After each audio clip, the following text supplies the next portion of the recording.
अस्सलाम वालेकुम everyone, welcome back to my YouTube channel English language plus literature. आज की वीडियो के अंदर हम लिंग्विस्टिक्स से रिलेटेड एक इम्पॉर्टेंट टॉपिक डिस्कस करने जा रहे हैं जो कि है लिटरेरी स्टाइलिस्टिक। और इसके अलावा हम कुछ स्टाइलिस्टिक डिवाइसेस पे भी बात करेंगे जिसे हम लिटरेरी डिवाइसेस भी कहते हैं, और एग्जाम्पल के साथ इन्हें अंडरस्टैंड करने की कोशिश करेंगे और ये देखेंगे कि ये स्टाइलिस्टिक डिवाइसेस किस तरह से लिटरेचर के अंदर यूज होती हैं, और इन लिटरेरी स्टाइलिस्टिक को अच्छे से अंडरस्टैंड करने के बाद किस तरह से हम लिटरेचर को अंडरस्टैंड कर पाते हैं और लिटरेचर को किस तरह से डीपली एनालाइज कर सकते हैं। तो चलिए बिना किसी देरी के अपनी वीडियो स्टार्ट करते हैं।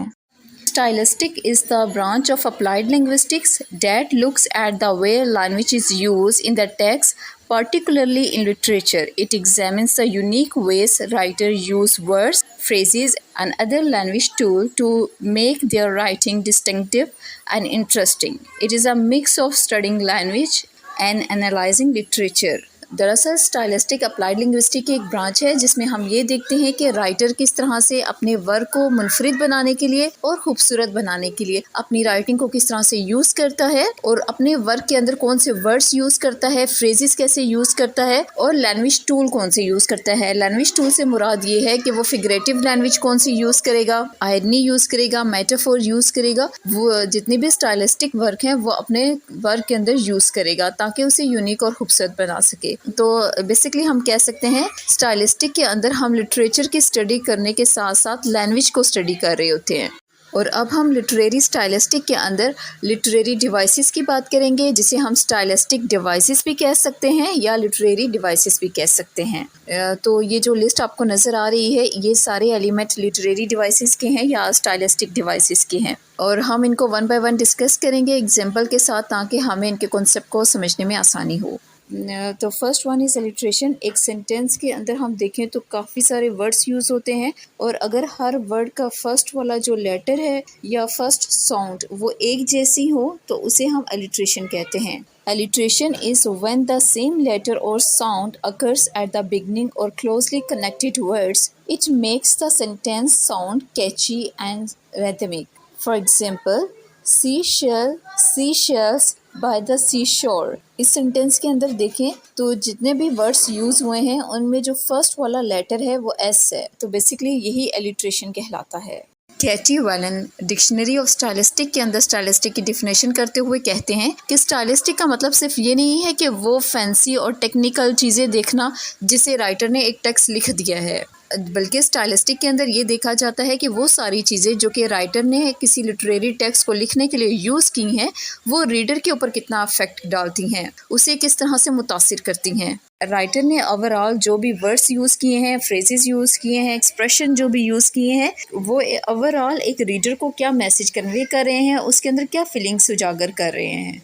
तो बेसिकली स्टाइलिस्टिक का मतलब ये होता है कि जब एक राइटर किसी लिटरेरी टेक्स्ट को लिखने के लिए अपनी टेक्निक्स यूज़ करता है, अपने वर्ड्स को, अपने सेंटेंसेस को, फिगरेटिव लैंग्वेज को जो यूज़ करता है, जिस तरह से वो एक्सप्रेशन यूज़ करता है, ये सारी चीज़ें ओवरऑल मिलके उसके पढ़ने वालों पे क्या असरअंदाज होती हैं, और इसके अलावा जो फीलिंग और मैसेज वो अपने रीडर्स को कन्वे करना चाहता है और वो किस हद तक इस चीज़ को कन्वे करने में कामयाब हुआ है। तो बेसिकली हम कह सकते हैं कि स्टाइलिस्टिक हमें हेल्प करती है कि हम किसी भी लिटरेरी वर्क को अच्छे से अंडरस्टैंड कर पाएँ। तो इससे हम ना सिर्फ टेक्स्ट की मेन स्टोरी को पढ़ पाते हैं, उसे अंडरस्टैंड कर पाते हैं, बल्कि उसके डीपर मीनिंग को भी अंडरस्टैंड कर पाते हैं जो कि राइटर स्टोरी के ज़रिए से हमें कन्वे करना चाहता है। जिस तरह से आपने वो स्टोरी पढ़ी होगी ग्लीवर ट्रेवल्स। अब इस स्टोरी के अंदर अगर हम देखें तो महज जस्ट पढ़ने से हमें यूँ लगता है कि जिस तरह से एक एडवेंचर स्टोरी है जो कि जिसमें एक ऐसा आदमी है जो कि एडवेंचर करना चाहता है, और एक ऐसे आदमी की कहानी लगती है जिसे सफ़र करना बहुत ज़्यादा पसंद है। कभी वो ऐसे इलाके में जाता है जहाँ पे बहुत कद्दावर आदमी है, कभी वो ऐसे इलाके में जाता है जहाँ पे बहुत छोटे कद वाले आदमी हैं। तो देखने में ये स्टोरी सिर्फ एक एडवेंचर लगती है और फ़नी स्टोरी लगती है, लेकिन जब हम इस लिटरेरी पीस को स्टाइलिस्टिक पॉइंट ऑफ व्यू से पढ़ते हैं तो हम इसके डीपर मीनिंग को पढ़ पाते हैं कि तो बेसिकली हम कह सकते हैं कि स्टाइलिस्टिक हमें हेल्प करती है कि हम लिटरेचर को डीपली अंडरस्टैंड कर पाएँ। लिटरेचर के अंदर राइटर अपनी स्टोरी को डिस्क्राइब करने के लिए स्टाइल के डिफरेंट एलिमेंट्स यूज़ करते हैं। जिस तरह से हो गया वर्ड चॉइस, जिसमें वो स्पेसिफिक वर्ड्स चूज़ करते हैं ताकि अपने रीडर की अट्रैक्शन हासिल कर सकें। समटाइम वो सेंटेंस का स्ट्रक्चर यूनिक सा यूज़ करते हैं और टेक्स्ट के अंदर अपनी फीलिंग्स वगैरह को ऐड करेंगे, इमेजिनरी यूज़ करेंगे और डिफरेंट फिगरेटिव लैंग्वेज को यूज़ करेंगे। तो ये सारी चीज़ें हम डिटेल में भी पढ़ेंगे। जिस तरह से समटाइम वो अपने वर्ड्स को यूज़ करते हैं, स्पेसिफिक सेंटेंस यूज़ करते हैं या उसका स्ट्रक्चर यूनिक सा होगा, अपनी उसमें फीलिंग को कन्वे करने के लिए डिफरेंट टोन यूज़ करते हैं, इमेजरी को यूज़ करते हैं और डिफरेंट फिगरेटिव लैंग्वेज को यूज़ करते हैं। और इन सब चीज़ों को हम डिटेल में भी आगे डिस्कस करेंगे। लिटरेचर के अंदर अगर हम एलिमेंट ऑफ स्टाइल की बात करें तो सबसे पहला जो एलिमेंट आता है वो है करेक्टर डेवलपमेंट, जिसमें हम ये देखते हैं हो a character change through out the story. तो यानी पूरी स्टोरी के अंदर हम ये देखते हैं कि बिगनिंग में करेक्टर की और पोजीशन होती है, उसकी माइंड सेट और होता है, लेकिन जो स्टोरी डेवलप होती है, जो स्टोरी प्रोसीड करती है तो करेक्टर की भी डेवलपमेंट होती है। हम चार्ल्स डिकन का एक नॉवल है जिसका नाम है क्रिसमस कैरल, उसमें हम देख सकते हैं उसमें जो मेन प्रोटैगनिस्ट था स्क्रूजी जिसका नाम था, वो पहले बहुत ज़्यादा ग्रीडी था और माइजर था, अपने पास हर वक्त दौलत रखता था लेकिन उसे खर्च करना पसंद नहीं करता था। लेकिन जो वो स्टोरी आगे बढ़ती है तो एट द एंड हम देखते हैं कि मुकम्मल तौर पे वो एक डिफरेंट इंसान बन चुका है। यानी जो हमने स्टोरी की शुरुआत में प्रोटैगनिस्ट देखा था उसका करेक्टर डेवलप हुआ और एट द एंड हमने उसे एक डिफरेंट इंसान पाया। सेकंड जो बिग एलिमेंट है वो है डायलॉग्स। किसी भी स्टोरी के अंदर हम देखते हैं कि डायलॉग बहुत ज़रूरी होते हैं और डायलॉग्स क्या होते हैं कि line spoken by internal thoughts, यानी राइटर जो भी अपनी फीलिंग्स या अपनी थॉट कन्वे करना चाहता है वो कैरेक्टर के डायलॉग्स के ज़रिए से कन्वे करता है।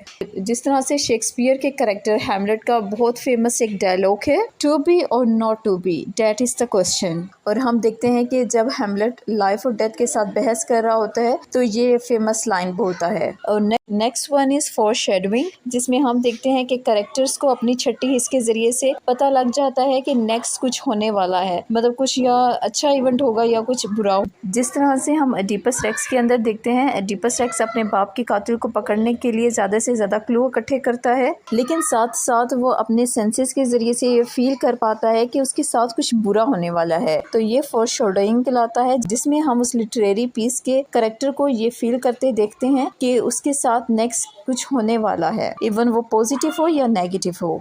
Next one is form that refers to the type और structure of a literary word. For example जिस तरह से हम पोइट्री के अंदर देखते हैं तो पोइट्री का एक डिफरेंट वे ऑफ राइटिंग होता है। सम टाइम पोइम के अंदर 4 लाइनों का स्टेंजा यूज़ किया जाता है और सम टाइम सोनेट यूज़ की जाती है जिसमें 18 लाइन्स होती हैं। इसी तरह अगर प्रोज की देखें तो प्रोज एक डिफरेंट वे ऑफ राइटिंग में लिखा जाता है। ड्रामे को देखें तो ड्रामे में डायलॉग्स होते हैं। शॉर्ट स्टोरी का अपना एक राइटिंग स्टाइल होता है। तो ये लिटरेचर की डिफरेंट फॉर्म्स होती हैं। Next one is metaphor. Metaphor is a figure of speech. A metaphor is a way of describing something by saying it is something else, even though it is not literally true. It helps to create a strong image or idea. For example, time is money. देखिए metaphor के अंदर हम जिनसे एक चीज़ को दूसरी चीज़ की तरह बता रहे होते हैं, यानी हम एक चीज़ को मेंशन करते हैं लेकिन रेफर से हम दूसरी चीज़ के साथ कर रहे होते हैं। जिस तरह से इस एग्जांपल के अंदर हम टाइम को मनी के साथ रेफ़र कर रहे हैं कि ये टाइम मनी है, तो इसका ये मतलब नहीं है कि पैसा जिनसे है वो रुपया पैसा है, बल्कि इसका मतलब ये है कि टाइम बहुत ज़्यादा प्रीशियस है, कीमती है। जिस तरह से मनी प्रीशियस होती है, वैल्यूएबल होती है, इसी तरह टाइम भी बहुत ज़्यादा प्रीशियस है, वैल्यूएबल है। और इसी तरह अगर कहा जाए, जिस तरह से हम दूसरी एग्जांपल में देखते हैं, देयर चिक्स वर रोजेस, यानी उसके जो गाल हैं वो गुलाब की तरह है, यानी पिंक है तो इस वजह से उसे गुलाब के साथ हमने रेफ़र किया हुआ है। वो गुलाब की तरह है, यानी पिंक है तो इस वजह से उसे गुलाब के साथ हमने रेफ़र किया हुआ है। Next one is hyperbole. Hyperbole is when you exaggerate something to make it sound much bigger, better or worse than it really is. It is not meant to be taken literally. Sometimes किसी चीज़ की intensity बताने के लिए हम hyperbole को use करते हैं, यानी बढ़ा चढ़ा। exaggerate का मतलब होता है बढ़ा चढ़ा के बताना। जिस तरह से अक्सर हमारी अम्मियाँ भी कहती हैं कि मैंने तुम्हें 1000 दफ़ा कहा है कि रात को मोबाइल यूज़ ना किया करो, तो इसका ये मतलब हुआ कि अब 1000 बार तो नहीं उन्होंने कहा होगा, 1 या 2 दफ़ा मना किया होगा, लेकिन क्या हुआ उस चीज़ को उन्होंने एग्जैजरेट किया। मतलब जिसका मतलब उनके कहने का मतलब है कि बहुत बार मैं तुम्हें कह चुकी हूँ। तो जिस तरह से अक्सर हम गुस्से में भी होते हैं, हम कहते हैं कि मैं तुम्हारा कत्ल कर दूँगी, तो अब इसका ये मतलब नहीं होता कि सच में कत्ल कर देना है, बस ये होता है कि अपने गुस्से को शो करने के लिए हम इस तरह की सेंटेंस यूज़ करते हैं, उस चीज़ को एग्जैजरेट करते हैं। और इसी तरह इस एग्जांपल में देखते हैं, I am so hungry I could eat a horse, कि मुझे इतनी भूख लगी है कि मैं एक घोड़ा भी खा सकता हूँ। तो इसका ये मतलब नहीं है कि वो वाकई घोड़ा खाएगा, उसका ये मतलब है कि उसे बहुत ज़्यादा भूख लगी है, यानी भूख की शिद्दत को बताने के लिए उसने इस चीज़ को एग्जैजरेट किया है। तो हाइपरबोले में ऐसे सेंटेंसेस शामिल होते हैं जो कि सिर्फ लिखने की हद तक होते हैं, रियलिटी से इनका कोई ताल्लुक नहीं होता। Next one is personification. Personification is when you give human qualities to something that is not human. It makes things like animals, object or idea seems like they have human traits or actions. For example, the wind whisper through the trees. Personification का मतलब ये होता है कि जब हम इंसानों के अंदर जो क्वालिटीज़ पाई जाती हैं वो हम नॉन लिविंग थिंग्स को या फिर किसी जानवर को, ऑब्जेक्ट को या फिर किसी आइडिया को हम रेफ़र कर रहे होते हैं और हम उन्हें इस तरह से प्रेजेंट करते हैं जिस तरह से वो कोई ह्यूमन बींग्स हों। For example, the wind whispered through the trees. अब यहाँ पे हम देखें तो विंड जो से नॉन लिविंग थिंग है, तो वो किस तरह से सरगोशी कर सकती है, लेकिन हमने इसे पर्सोनिफाइड किया है, यानी जो विंड है उसको हमने विंड को ह्यूमन बींग्स की क्वालिटीज़ दी हैं। Next literary device is onomatopoeia. Onomatopoeia is when a word sound like the noise it describes. It helps to create a vivid picture by mimic the actual sound.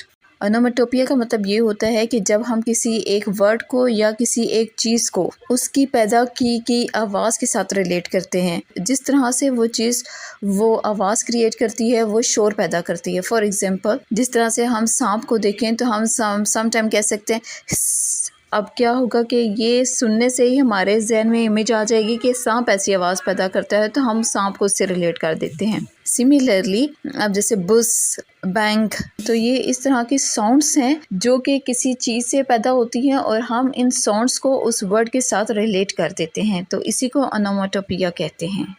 Next one is simile. Simile is a figure of speech in which two unlikely things are compared directly by using words like and as. The parametric context very important to understand easily. Simile उस literary device को कहा जाता है जब हम दो ऐसी चीज़ों को रिलेट कर रहे होते हैं जो कि बिल्कुल ऑपोजिट होती हैं और उनको रिलेट करने के लिए हम वर्ड यूज़ करते हैं लाइक या एस का, और इसके लिए ज़रूरी है जो रीडर है उसे पैरामेट्रिक कॉन्टेक्स्ट की अच्छे से समझ हो। पैरामेट्रिक कॉन्टेक्स्ट क्या होता है कि बिहाइंड द नॉलेज, यानी उस जो रीज़न है, यानी उनको रिलेट करने का जो रीज़न है वो पता होना चाहिए, उसके बारे में नॉलेज होनी चाहिए। जिस तरह से अगर हम इस एग्जाम्पल में देखें, एज ब्रेव एज लाइन। अब यहाँ पे जो से है किसी आदमी को कंपेयर किया गया है लाइन के साथ, और दोनों जो से हैं वो ऑपोजिट चीज़ें हैं, लेकिन हमने इनको कंपेयर किया और कौन सा वर्ड यूज़ किया उसके लिए एस का। फिर दूसरी ये बात देखी जाए कि हमें लाइन के बारे में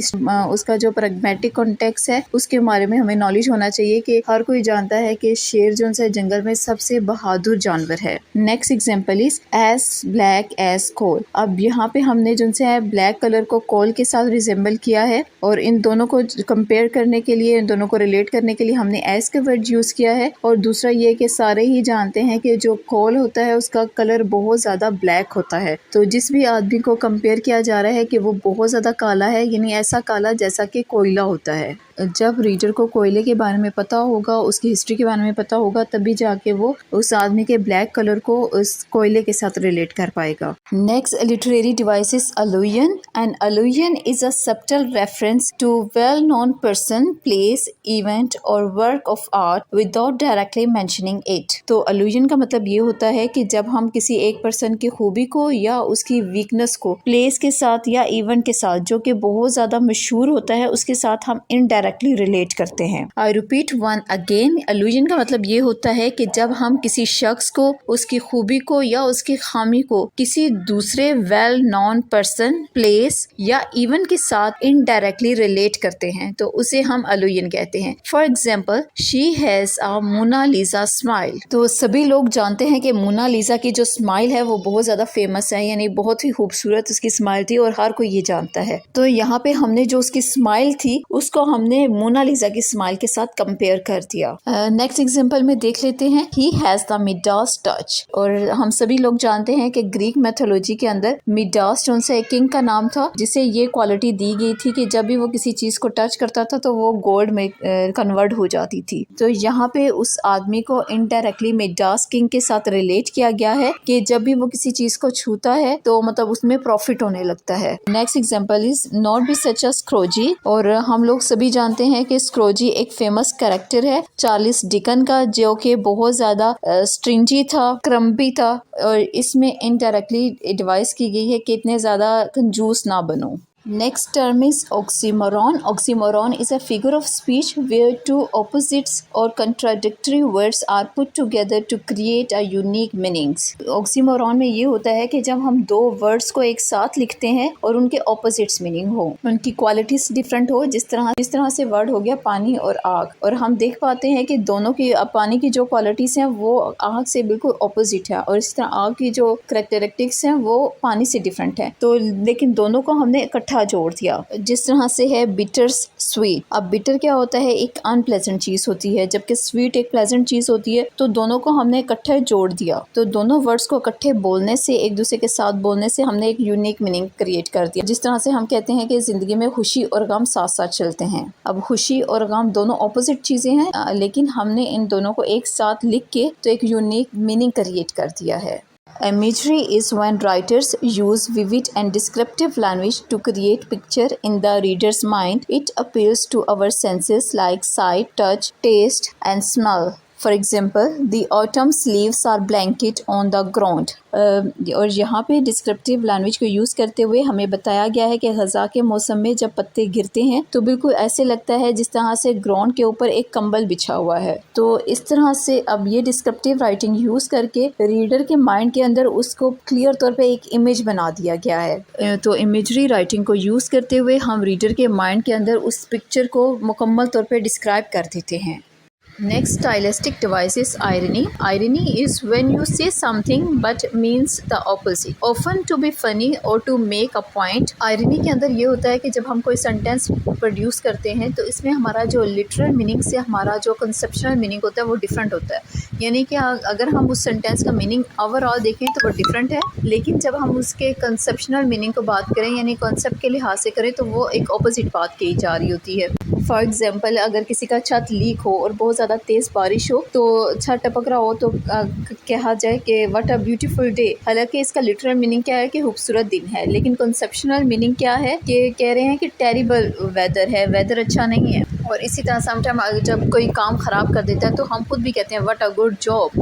तो हमारा इससे मकसद ये नहीं होता कि तुमने गलत काम करके या नुकसान करके बहुत अच्छा किया है, लेकिन हमारा कंसेप्शनल मीनिंग ये होता है उसका कि तुमने जो सा है ये एक गलत काम कर दिया है या नुकसान कर दिया है, इससे मुराद ये होती है। फॉर एग्जांपल, इस एग्जांपल में भी हम देख सकते हैं A child run away from someone throwing a water balloon at and falls into the pool. अब जो बच्चा भाग रहा है वो किससे भाग रहा है कि एक बालून जो कि पानी से भरा हुआ है उससे बचने के लिए वो भाग रहा है, लेकिन जिस पूल के अंदर वो गिर गया है अब उसमें बालून से ज़्यादा पानी है। तो इसके अंदर आयरनी ये पाई जाती है, यानी वो पानी से बच रहा था लेकिन पानी के अंदर ही जाके गिरा और थोड़ी मुसीबत से डर रहा था तो उसके ऊपर ज़्यादा मुसीबत आ गई। अब नेक्स्ट इज एनाफोरा। एनाफोरा क्या है? It is a repetition of words और phrase at the beginning of the clauses. तो एनाफोरा के अंदर हम ये देखते हैं कि वर्ड्स या फ्रेजेस बार बार एक क्लॉज के अंदर या एक सेंटेंस के अंदर रिपीट हो रहे होते हैं। जिस तरह से हम इस एग्जांपल में देख सकते हैं, learning is everything, learning is magical, learning is life. Learning is एक फ्रेज़ है और ये फ्रेज़ बार बार एक सेंटेंस के अंदर रिपीट हुई जा रही है और स्टार्टिंग में है। ठीक है, एनाफोरा का ये होता है कि स्टार्टिंग के अंदर वर्ड्स या फ्रेज़ जो सी है वो बार बार रिपीट होती है एक क्लॉज के अंदर या फिर एक सेंटेंस के अंदर। और नेक्स्ट लिटरेरी डिवाइस बिल्कुल इसी तरह है, वह है एपिफोरा। एपिफोरा क्या है? Epiphora is a repetition of words और phrases at the end of clauses और सेंटेंसेस। और समटाइम ऐसा होता है कि वर्ड्स या क्लॉजेस एक सेंटेंस के एंड में बार बार रिपीट हो रही होती हैं। I want pizza, he wants pizza, we all want pizza. अब हमने इसके एंड में देखा तो पिज़्ज़ा का जो वर्ड है वो बार बार रिपीट हो रहा है एक सेंटेंस के अंदर। Next word is cacophony. Cacophony is a term for the harsh, jarring mixture of sounds. It often refers to a loud, chaotic noise that is unpleasant to hear. Cacophony का मतलब होता है कि unpleasant और different किस्म की sounds जो होती है जिसे हम शोर कह सकते हैं। अक्सर हम देखते हैं कि एक busy street है, वहाँ पे construction का भी काम हो तो different जो sounds होती हैं वो उसमें mix up होके आ रही होती है, तो इसी को cacophony कहते हैं। Next जो literary term है वो है paradox. A paradox is a statement that seems to be contradict itself but may reveal a deeper truth upon closer examination। यानी ऐसे स्टेटमेंट जो कि देखने में तो हमें एक दूसरे के ऑपोजिट लग रही होती है, एक दूसरे का मुतजाद लग रही होती है, लेकिन जब हम उसे डीपली एग्जामिन करते हैं तो वो बिल्कुल करेक्ट हमें एक सेंस दे रही होती है। For example, this is the beginning of the end. अब देखा जाए तो बिगनिंग और एंड जो से आपस में बिल्कुल ऑपोजिट लगते हैं, यानी बिगनिंग बिल्कुल स्टार्टिंग पॉइंट है और एंड जो है वो बिल्कुल खत्म होने वाला पॉइंट है, तो ये बिल्कुल एक दूसरे के ऑपोजिट है। लेकिन जब हम इसे क्लोजली इस फ्रेज को हम पढ़ते हैं तो हम जान पाते हैं कि हर चीज़ जो सी है वो एंड होने के लिए उसे स्टार्ट होना पड़ता है, यानी जब इसकी एंडिंग आएगी तो उसका मतलब है कि वो स्टार्ट हुई है तो फिर ही उसका एंड हुआ है। तो ये सारी चीज़ें हमें पैराडॉक्स कहलाती। Next one is assonance. Assonance is repetition of vowel sounds with in near by words, specially in the stress labels. It creates a kind of internal rhymes within the phrases or sentences. Assonance का मतलब ये होता है जब एक sentence के अंदर different जो वर्ड्स होते हैं, इन तमाम वर्ड्स के अंदर जो वोवल साउंड की बार बार रिपीटिशन हो रही हो, खास तौर पे उन वर्ड्स के अंदर बार बार वोवल की रिपीटिशन हो जिनमें स्ट्रेस दिया जा रहा है। तो इस तरह से ये एक राइम सी पैदा करते हैं जिस तरह से पोइम के अंदर हम देख सकते हैं। और इस एग्जांपल में देखें तो the rain in Spain stays mainly in the plain. अब और जैसा कि हम इस सेंटेंस के अंदर देख सकते हैं, AI की जो साउंड है वो हर वर्ड के अंदर रिपीट हो रही है। तो बेसिकली एसोनेंस यही होता है कि जिसमें वोवल साउंड की बार बार रिपीटिशन हो रही होती है। तो अगर नेक्स्ट की बात करें तो नेक्स्ट है allegory. Allegory is a story, a poem और a picture that can be interpreted to reveal a hidden meanings, typically a moral और पॉलिटिकल वन। तो बेसिकली एलिग्री का मतलब ये होता है कि कोई भी पोएम हो, स्टोरी या पिक्चर हो, जब हम उसके सरफेस मीनिंग देखें तो वो हमें सिंपली एक स्टोरी नजर आए, लेकिन इसके हिडन मीनिंग में हमें कोई मॉरल या कोई पॉलिटिकल मैसेज दिया हो। इसकी सबसे बड़ी एग्जाम्पल हम देख सकते हैं गुलिवर ट्रैवल के अंदर, जो बेसिकली हमें देखने में ऐसा लगता है जिस तरह से जो आदमी है वो डिफरेंट इलाकों का विजिट कर रहा है, एक एडवेंचर स्टोरी हमें बड़े बच्चे जो भी इसे देखते हैं वो इसे बहुत ज़्यादा खुश होते हैं, एक स्टोरी समझ के पढ़ते हैं। लेकिन जब हम उसके हिडन मीनिंग को देखें तो हिडन मीनिंग में हम वहाँ पे बहुत ज़्यादा पॉलिटिकल, रिलीजियस तौर पे बहुत ज़्यादा क्रिटिसाइज किया गया है। और अभी हम इस एग्जांपल में भी देख सकते हैं, the surface story might be about the two neighbours throwing rocks at each others home. फर्ज करें कि हम कोई इस तरह की चीज़ पढ़ते हैं जिसमें दो नेबर्स हैं जो कि आपस में लड़ाई झगड़ा कर रहे हैं और एक दूसरे पे पत्थर वगैरह फेंक रहे हैं, लेकिन बज़ाहिर हमें ये एक स्टोरी की लाइन या हम उसकी पिक्चर इस तरह से देख सकते हैं। लेकिन हो सकता है कि हिडन मीनिंग में जाएं तो वो दो नेबर्स रिप्रेजेंट कर रहे हों डिफरेंट कंट्रीज़ को जो कि आपस में लड़ाई झगड़ा कर रहे हैं। हम उसे कह सकते हैं कि वो एक तरह से एक दूसरे के ऊपर एटमी बम फेंक रहे हैं या एक दूसरे को नुकसान पहुंचाने के लिए तदबीर कर रहे हैं। Next is symbolism. सिंबलिज्म क्या होता है? The use of symbols to represent the idea और क्वालिटीज। समटाइम हम अपने आइडियाज़ को, अपनी थॉट को डिस्क्राइब करने के लिए डिफरेंट सिंबल्स यूज़ करते हैं, डिफरेंट चीज़ों का सहारा लेते हैं। जिस तरह से रोज़ है तो रोज़ क्या रिप्रेजेंट करता है? ये लव ऑफ सिंबल है। जिस तरह से ब्लैक कलर है तो ब्लैक कलर किसको रिप्रेजेंट करता है? ईवल को। इसी तरह एंगेजमेंट रिंग पहनाई जाती है तो ये रिप्रेजेंट करता है एक कमिटमेंट को, एक रिलेशन को रिप्रेजेंट कर रहा होता है। Next one is repetition. It is the simple repeating way of words in a sentence. जब एक सेंटेंस के अंदर बार बार कोई वर्ड रिपीट होता है तो हम इसे रिपीटिशन कहते हैं। नेक्स्ट लिटरेरी डिवाइस की बात करें तो वह है consonance. Consonance is the repetition of consonant sounds typically at the end और middle of words with the sentence और फ्रेज। जब कॉन्सोनेंट के अंदर हम देखते हैं कि कॉन्सोनेंट साउंड की बार बार रिपीटिशन होती है, ये वर्ड्स जो से हैं मिडिल में या एंड में भी, फ्रेज या सेंटेंस के एंड में ये वर्ड्स आ सकते। For example the lumpy dumpy road. Next one is foreshadow. Foreshadow is be a warning और incident of a future event. Example, I told myself this is the end of my trouble, but I don't believe myself. Foreshadow का मतलब ये होता है कि अक्सर हम देखते हैं कि ड्रामा के अंदर या किसी स्टोरी के अंदर कि जो कुछ इवेंट्स होने वाले होते हैं फ्यूचर के अंदर, वो करेक्टर को पहले से हिंट्स हो जाती हैं या उसकी छठी हिस्स बोल रही होती है कि नेक्स्ट ये होने वाला है। फोरशैडो को हम एक तरह से कह सकते हैं कि नेक्स्ट जो वाक़यात की पेशन गोई कर रहा होता है। Next one is metonymy. It is a figure of speech in which one representatives stand for something else. The things could be an other pragmatic context. जिस तरह से हम कहते हैं कि वाइट हाउस किसको रिप्रेजेंट करता है? प्रेसिडेंट ऑफ यूनाइटेड स्टेट को। और इसी तरह जो क्राउन है, क्राउन किसको रिप्रेजेंट करता है? किंग को रिप्रेजेंट करता है, पावर को रिप्रेजेंट करता है। Next one is antithesis. Antithesis का मतलब होता है जब एक पर्सन या चीज़ दूसरी चीज़ से टोटली ऑपोजिट होती है। For example, love is antithesis of selfishness, यानी जहाँ पे प्यार होता है वहाँ पे सेल्फिशनेस नहीं होती। लव जो है वो सेल्फिशनेस के ऑपोजिट है, तो लव जो है वो सेल्फिशनेस का एंटीथीसिस है।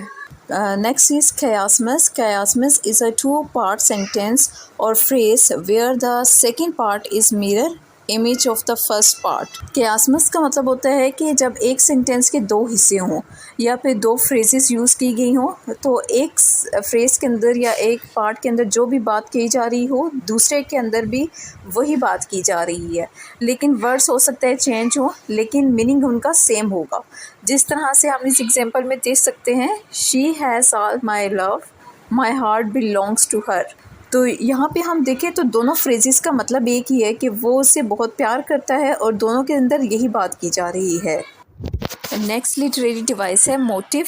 अ मोटिव इज़ एन आइडिया और concept throughout a text. तो मोटिव का मतलब होता है जब हम कोई टेक्स्ट रीड करते हैं तो उससे हम कंक्लूजन क्या निकालते हैं। फॉर एग्जांपल, जिस तरह से हम कोई स्टोरी पढ़ते हैं तो इसका हम सेंट्रल आइडिया क्या निकालेंगे। तो मोटिव का मतलब ये होता है कि जब हम इर्द गिर्द की चीज़ों से या कॉन्सेप्ट से ये देख पाते हैं हम उससे क्या कंक्लूजन निकालेंगे, क्या हम उससे आइडिया और कॉन्सेप्ट क्या निकाल पाएंगे। जिस तरह से हम मैकबेथ के अंदर देखते हैं कि उसमें लाइट और डार्कनेस दोनों चीज़ें वहाँ पे अपीयर होती हैं, तो इसका ये मतलब होता है कि जिस तरह से मैकबेथ के अंदर ईवल भी होती है और इनोसेंस भी होता है, तो उन दोनों के दरमियान एक तरह से फाइट हो रही होती है। अब इसी तरह अगर हार्ट दिखाया जाए या रोज़ को दिखाया जाए तो इससे हम क्या आइडिया लेंगे कि वो लव को रिप्रेजेंट करता है, प्यार को रिप्रेजेंट करता है। And the last stylistic device is juxtaposition. Juxtaposition is when two things or images placed side by side for comparison, often to highlights the contrast between two elements. It is called juxtaposition. juxtaposition का मतलब basically ये होता है कि जब दो opposite चीज़ें साथ साथ चल रही होती हैं ताकि उनके दरमियान हम कंपेयर और कंट्रास्ट कर सकें। फॉर एग्जांपल, किसी ऐसे सीन को दिखाया गया है जहाँ पे एक कमरा लाइट अप है, वहाँ पे लाइट है, और जबकि बाकी जितने कमरे हैं वो सारे डार्क हैं और इर्द गिर्द डार्कनेस है। तो यहाँ पे लाइट को और डार्क को जो है ना साथ साथ कंट्रास्ट के तौर पे रखा जा सकता है। और इस जिस तरह से मॉर्निंग बीकॉम इलेक्ट्रा प्ले है जिसके अंदर हम देख सकते हैं जो करैक्टर्स हैं वो मोहब्बत भी रखते हैं और दूसरे पर्सन से वो नफ़रत भी करते हैं, यानी एक साथ दोनों काम हो रहे होते हैं। जिस तरह से इलेक्ट्रा का करैक्टर है वो अपने फादर से प्यार कर रही होती है, लेकिन उसके कंपेयर में देखें तो अपनी मदर से वो उतनी ही नफ़रत करती है। और इसी तरह उनके बेटे ओरल को देखें तो ओरल जो है वो अपने बाप से नफ़रत करता है जबकि अपनी माँ से प्यार करता है। तो ये प्यार और मोहब्बत जो है वो साथ साथ चल रही होती हैं, दोनों ऑपोजिट चीज़ें हैं।